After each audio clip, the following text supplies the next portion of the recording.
الحمدللہ رب العالمین والصلاة والسلام علی سید المرسلین۔ ویسے تو معراج شریف کا پورا واقعہ نہایت طویل اور ڈیٹیلڈ ہے، کیونکہ اس رات آپ صلی اللہ علیہ وسلم نے مسجد حرم سے مسجد اقصی، پھر ساتوں آسمان، سدرۃ المنتہا اور اس سے بھی آگے کا سفر فرمایا۔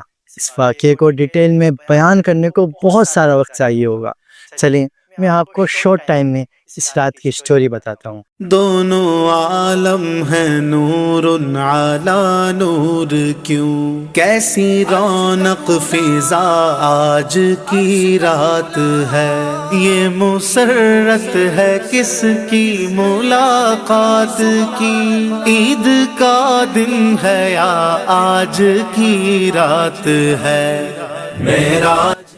تو ہوا کچھ یوں کہ اس رات حضرت جبریل علیہ السلام بارگاہ رسالت میں حاضر ہوئے، آپ صلی اللہ علیہ وسلم کو معراج کی خوشخبری سنائی اور آپ کا مقدس سینہ کھول کر اسے آب زمزم سے دھویا، پھر اسے حکمت اور ایمان سے بھر دیا۔ اس کے بعد تاجدار رسالت صلی اللہ علیہ وسلم کی بارگاہ میں براق پیش کیا اور انتہائی اکرام و احترام کے ساتھ اس پہ سوار کر کے مسجد اقصی کی طرف لے کر کے گئے۔ کیا شان ہے میرے مولا کی، کیا شان ہے میرے مولا کی، کیا شان ہے میرے مولا کی، معراج ہے میرے آقا کی، معراج ہے میرے آقا کی، معراج نبی سبحان اللہ، معراج نبی سبحان اللہ، معراج نبی سبحان اللہ۔ بیت المقدس میں سید المرسلین صلی اللہ علیہ وسلم نے تمام انبیاء و مرسلین کی امامت فرمائی، پھر وہاں سے ایسا آسمانوں کا رخ روشن فرمایا۔ روشن ہے رونق ہے ماہ طیبہ کی، رونق ہے ماہ طیبہ کی، معراج ہے میرے آقا کی، معراج۔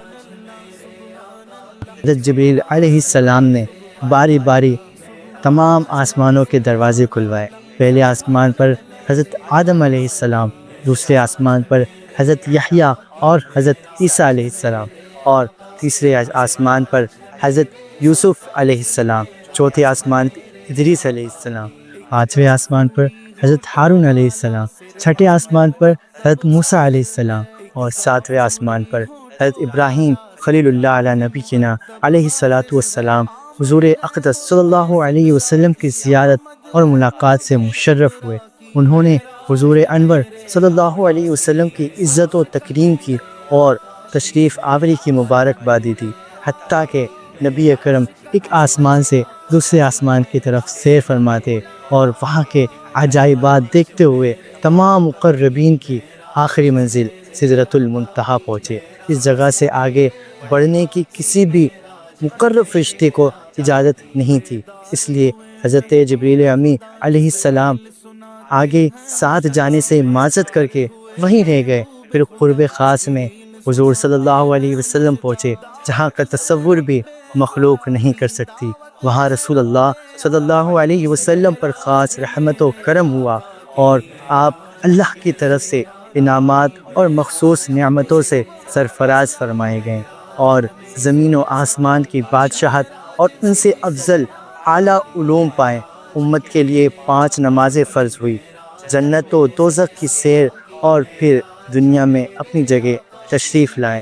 جب سرور عالم صلی اللہ علیہ وسلم نے اس واقعے کی خبر دی تو کفار نے اس پہ بہت شور مچایا، اور حضور صلی اللہ علیہ وسلم کا امتحان لیتے ہوئے بیت المقدس کی عمارت کا حال اور ملک شام جانے والے قافلوں کی کنڈیشن پوچھنے لگ گئے۔ حضور صلی اللہ علیہ وسلم نے انہیں سب کچھ بتا دیا، اور قافلوں کے جو احوال، جو کنڈیشن پیارے نبی صلی اللہ علیہ وسلم نے بتائے تھے، قافلوں کے آنے پر وہ سب باتیں سچ ثابت ہوئی جو آپ صلی اللہ علیہ وسلم نے بتائے تھے۔ یہ نبی کریم صلی اللہ علیہ وسلم کی سیرت کا وہ یونیک واقعہ ہے جسے عقل سے نہیں، ایمان اور عشق کی طاقت سے سمجھا جا سکتا ہے، اس لیے کہ عقل ہمیشہ سے ہی اس معاملے میں لمیٹڈ رہی ہے۔ انسان جب بھی معجزات کو صرف عقل سے سمجھنے کی کوشش کرتا ہے، اٹ ہیز آلویز فالٹیڈ۔ عقل اسراء اور معراج کے اس واقعے پر اسٹونشڈ ہے، لیکن ایمان اور عشق اسے ہمیشہ سے ہی سمجھتے آئے ہیں، اور تا قیامت اس کی صداقت میں اضافہ ہوتا ہی جائے گا۔ اللہ پاک نے اس رات اپنے محبوب صلی اللہ علیہ وسلم کو اپنے دیدار سے نوازا۔